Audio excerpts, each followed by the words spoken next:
Bangga bersarung mangga. Assalamualaikum warahmatullahi wabarakatuh, Bu ya. Wassalamualaikum warahmatullahi wabarakatuh. Afwan, izin bertanya, Bu ya. Saya hamba Allah, bagaimana pandangan Islam tentang anggapan bahwa harta warisan hanya boleh atau seharusnya diberikan kepada anak yang sudah dewasa atau minimal berusia 17 tahun.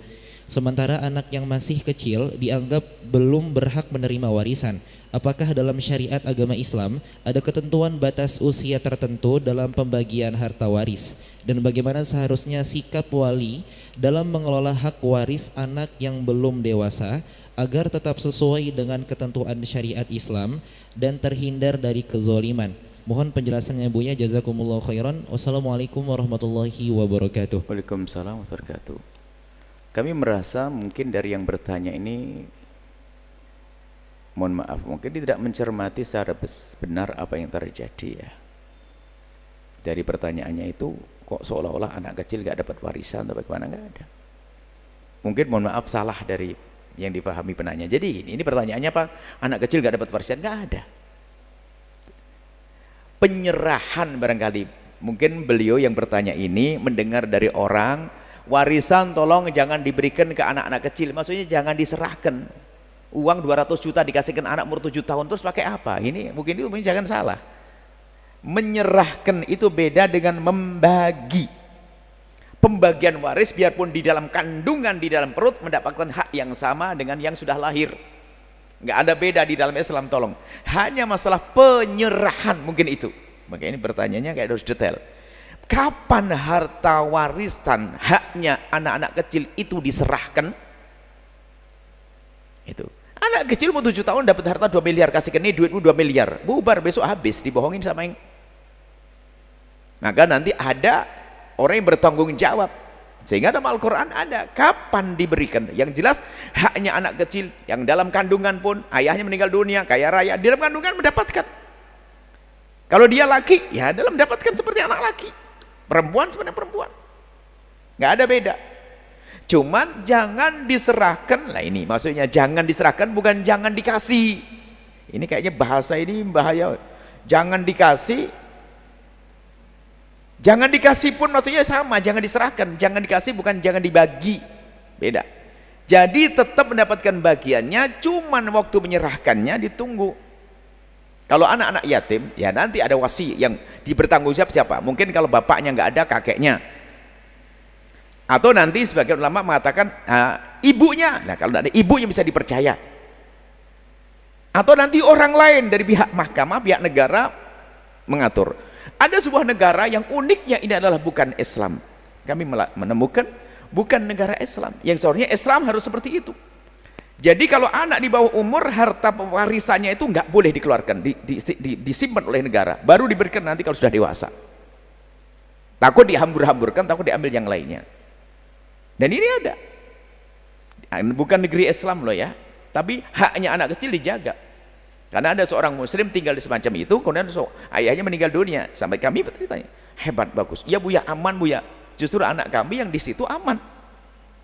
Kata ibunya itu, kenapa? Nggak bisa diganggu oleh siapapun, saya nggak boleh ngambil sebagai ibunya. Oh dahsyat.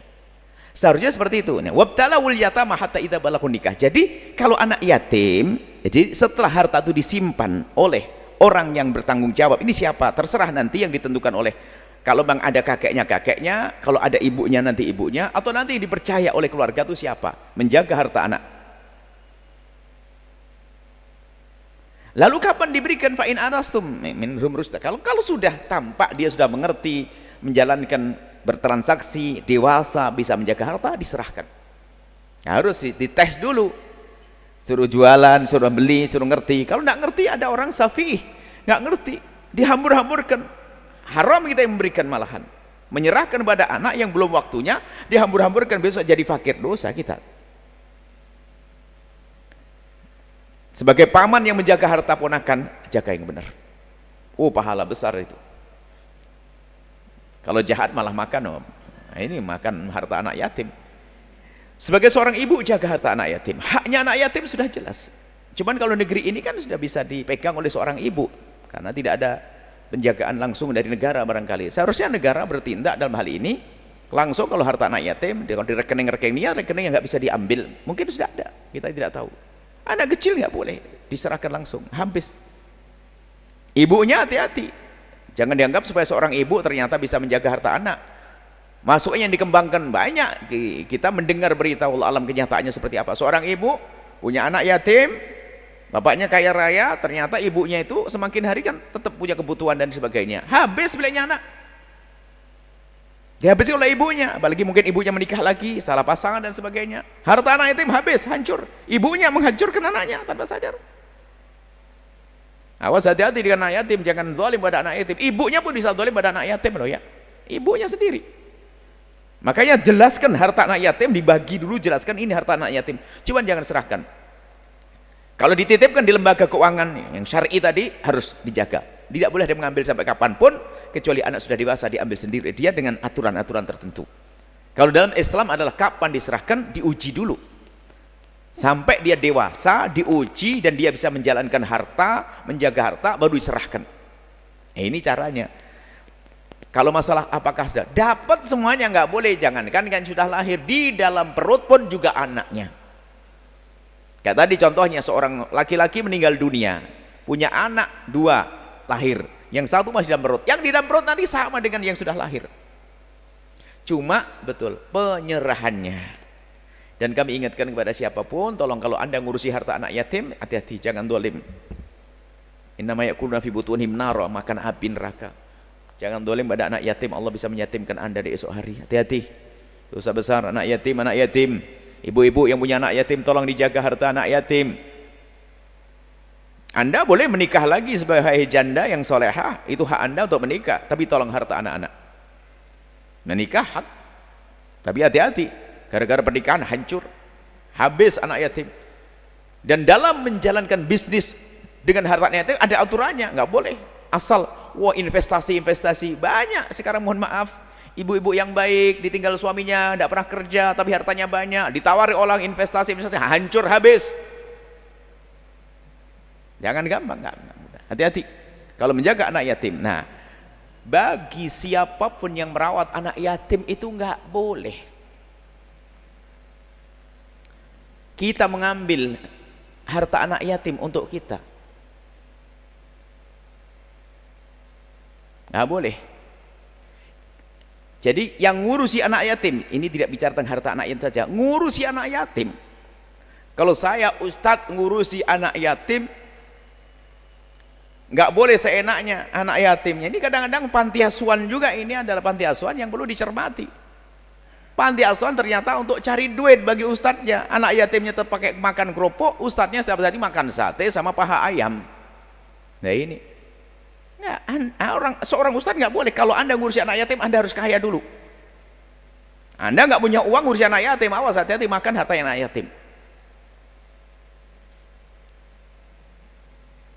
Maka dikatakan makan honian falyastafif. Awas, kalau kamu kaya, awas jangan ngambil harta anak yatim. Artinya kalau fakir nggak boleh ngurusi. Kalau fakiran, kalau kan falyakul bima'ruf katanya. Kalau kamu orang fakir kok ngurusi anak yatim, maka makanlah dengan cara yang baik, yang ma'ruf, yang benar. Ada 2 makna di sini. Sebagian ulama menjelaskan 2. Yang pertama adalah apa?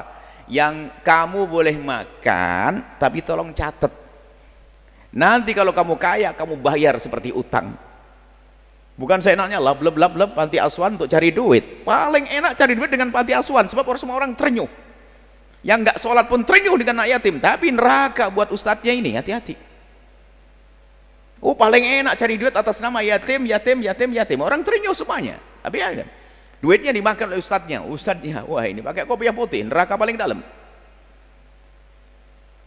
Yang kedua adalah boleh makan tapi sama ma'ruf, sama umumnya makannya gimana ya, sama kayak anak yatim di panti asuhan. Dia makan kerupuk, saya kerupuk. Jangan dia kerupuk, saya paha ayam. Hati-hati yang ngurusnya. Saya ingat masalah yatim ini. Dan tolong setelah itu, dan anak yatim jangan yatim-yatimkan, kasihan dia. Jangan di mana-mana yatim itu, anak yatim dulu bapaknya tabrakan, sudah lupa diingat-ingat lagi, anak yatim yatim-yatimkan. Enggak. Kalau ada yang jadi ayahnya, jadikanlah anda, rawat dia. Jangan yatim-yatimkan anak yatim. Nah, kemudian kembali kepada yang tadi, masya Allah, ini masalah yatim. Kita banyak keluhan-keluhan ini. Ibu yang soleha, anakmu, harta anakmu segera pembagiannya dipastikan. Dan setelah itu dijaga. Jangan dihambur-hamburkan. Jangan minta apapun dituruti, lalu habis hartanya, enggak. Harus Anda jaga. Itu saja. Kapan diberikan? Kalau sudah fa'in anastu minhum rusyda. Kalau sudah tampak dia itu dewasa, bisa menjaga harta, serahkan kepadanya. Jadi bukan tidak diberi, barangkali itu salah dengar yang bertanya. Ada orang, anak kecil jangan diberikan harta warisannya, maksudnya jangan diserahkan, bukan jangan diberi. Ini ya. Jadi anak kecil tetap mendapatkannya, itu saja. Insyaallah semoga Allah menjaga kita sehingga terjauhkan dari berbuat dolim pada orang lain, khususnya kepada orang-orang anak-anak yatim seperti itu. Allah a'lam bissawab. Sarung Mangga, sarung kebanggaan kita. Bangga bersarung mangga. Sahabat Al-Bahjah TV, setelah menyaksikan video ini, jangan lupa bersolawat kepada baginda Nabi Muhammad. Shollu ala Nabi Muhammad. Allahumma sholli alaihi wa ala alihi wa sahbihi.